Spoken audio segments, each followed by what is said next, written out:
So I'm the chair of this working group 2, Challenging the Frontiers of Experimental Resolution, and Ragnhild Eskeland is the co-chair of this work group. So this is actually a photograph of Brussels, 1st of May 2019, when we were meeting with all the members of the committee. So basically at that time, of course, we were still together, safe times. And we had a lot of discussions, what to do, how to approach. And basically, I show you here a short overview.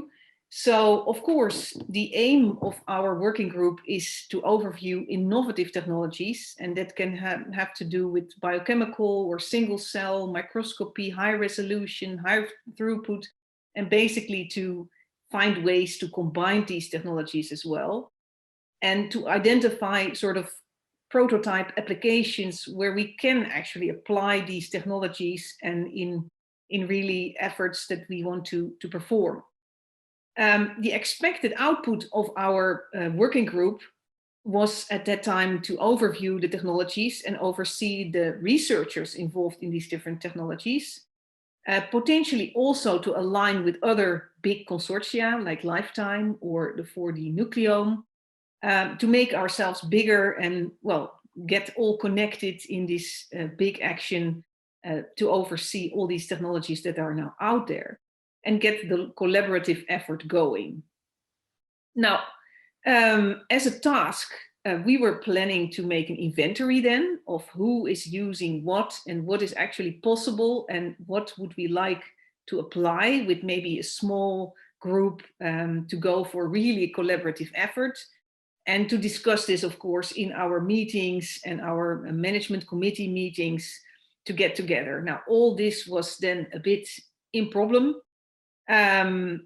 We discussed about the deliverables of all our actions, of all our working groups in Brussels. And there we had on the radar then which deliverables we see.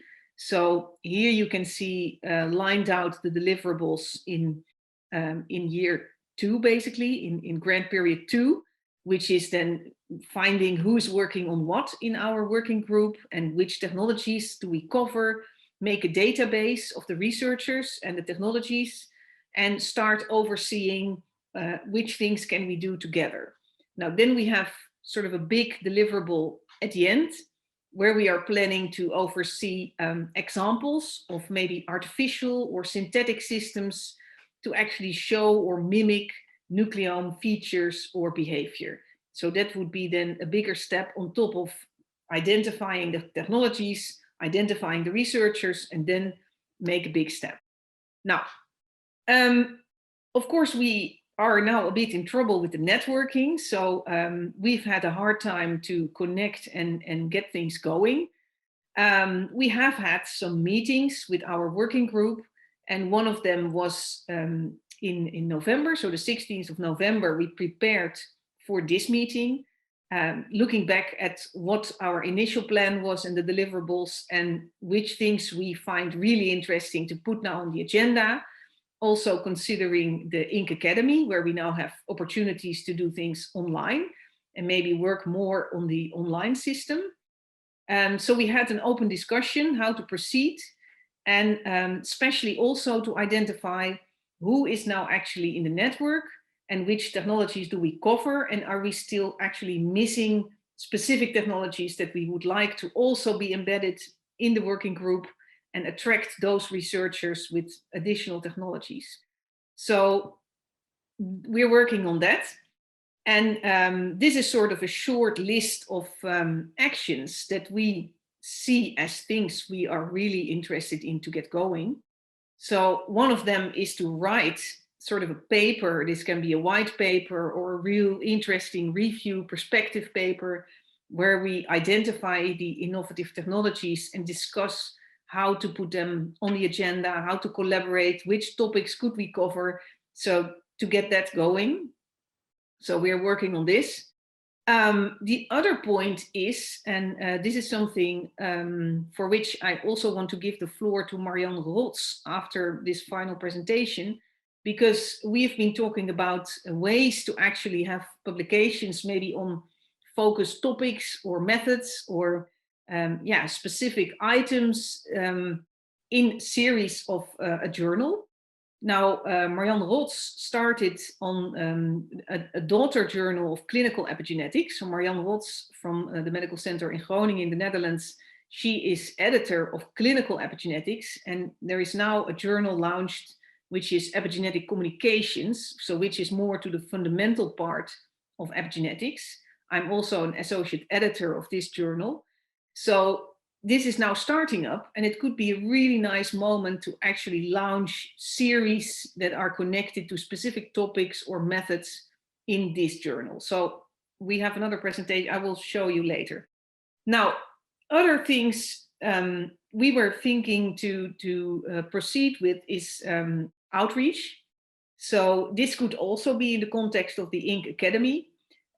To make blogs or movies on technologies or yeah, all kind of outreach aspects. This can be also wet lab research to show, maybe with a camera, make some movies. It doesn't need to be high profile movies, but yeah, just to get going and learn from each other, maybe on troubleshooting, and also maybe to discuss publications, maybe from members of the network or other big publications. We could also do that in the INC Academy. That would be really appreciated. Now, the other aspect we were considering is to put gender and diversity on the agenda. So maybe within the INC Academy. And things that we considered would be interesting is specifically to look at this COVID period, how it actually impacts men versus women. So can we make a report or a survey? There is an interesting paper out there that Sarah pointed me to. In the wake of COVID, academia needs new solutions to ensure gender equity. So this is really interesting. And I think we should maybe consider this in our network, how it affects our different countries of the INC COST. And another thing that is in my faculty now seen, which would be interesting, is maybe a workshop on new leadership. So how female leaders are doing the job and what is the difference. And in our faculty, there is Astrid Elberg, who's giving really interesting diversity and inclusion workshops specifically on this aspect. So that might be something interesting also for the INC Academy.